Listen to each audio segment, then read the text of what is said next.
Hi everyone, Alex Gent here, hope you're all keeping well. Currently in the UK we're in lockdown, and with it being winter the weather's pretty miserable outside, the days are short, so there's not really that much opportunity to train outside.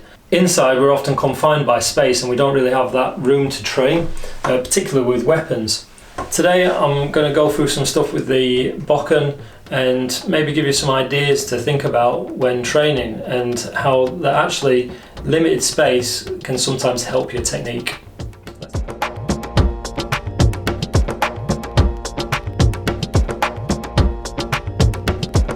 Okay, to start with, let's have a look at what space I've got around me. I've got a wall behind me, there's a radiator down here, a shield hanging up on the wall, I've got a chair which is probably out of shot and a table, so it's only giving me a small space, a width about that much, and there's a cabinet over there and then there's a door over on this side. So it's not really much room, particularly width-wise. Lengthwise I've got a little bit of room, maybe a couple of meters. Above me it's a normal ceiling height, so if I was to get my Ken, there we go, I'm touching the ceiling there at that sort of height. I can just, if I stand on my tuck toes, reach it. So for most people this puts them off because they think, well, obviously the ceiling's quite low, and the tendency might be, well, if I start to raise the Ken, feels like, well, okay, at this point I'm going to be hitting the ceiling, so it seems like it's too low.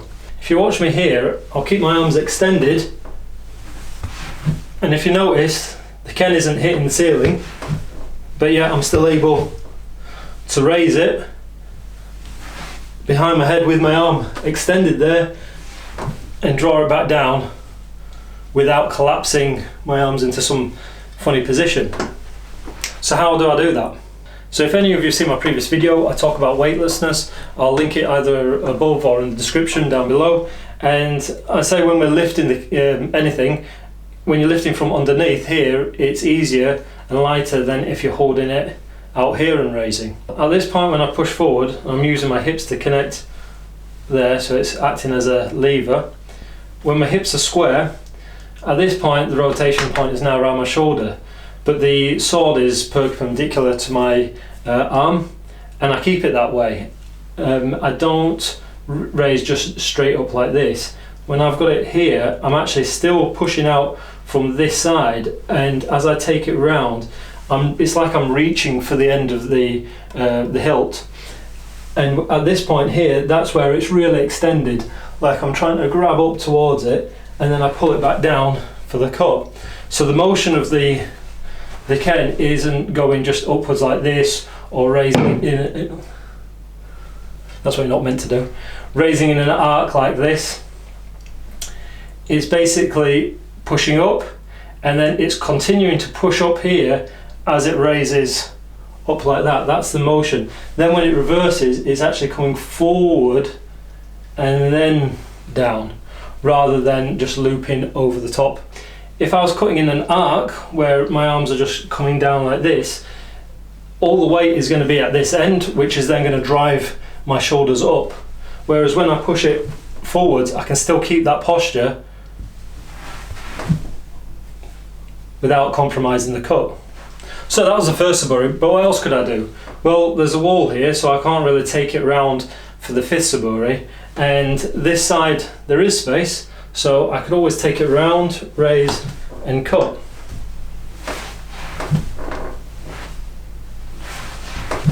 I could do the same again, but this time with footwork, so I'll change and I'll have my left foot forward and I'll take it round, so I load up, then I can step and cut.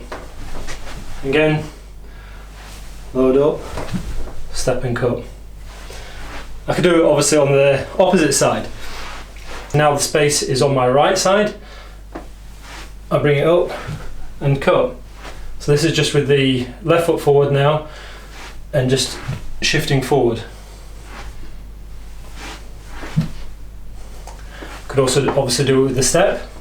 So this time I'll change my feet around. So raise up, step and cut. Raise up, step and cut.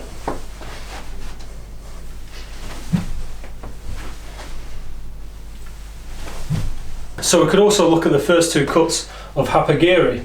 So it starts like the first Suburi, where we're raising up and cutting, then we turn and cut the opposite way. And again, we can just continue that movement going from side to side. The way that this works is by keeping the point on line, and again the space helps, it stops us drifting off to the side and doing something like this, because otherwise we'd hit the wall. We want to try and keep that point in line with my body, if you like. We turn until it's raised right above my head. Here I want my arms extended like I mentioned before, and then we cut down. So the sword doesn't really leave this central line. So as long as you've got that space, you see I don't actually need that much space either side. I can just turn, cut, turn, cut. You can also put a thrust into this. Depending on how much space you have, depends on whether you'll be able to put the thrust in. If you've got a little bit more space, you might be able to step through with the thrust, a bit like on the 7th Suburi. So when you have these movements, you can look at blending them together, see what you can fit in with the limited space that you've got. All of these restrictions actually help you to refine your technique. And with all these movements, there's no rush. If you just take it slow, try link them all together, try and feel what sort of space you have and what's available within the range of where you are.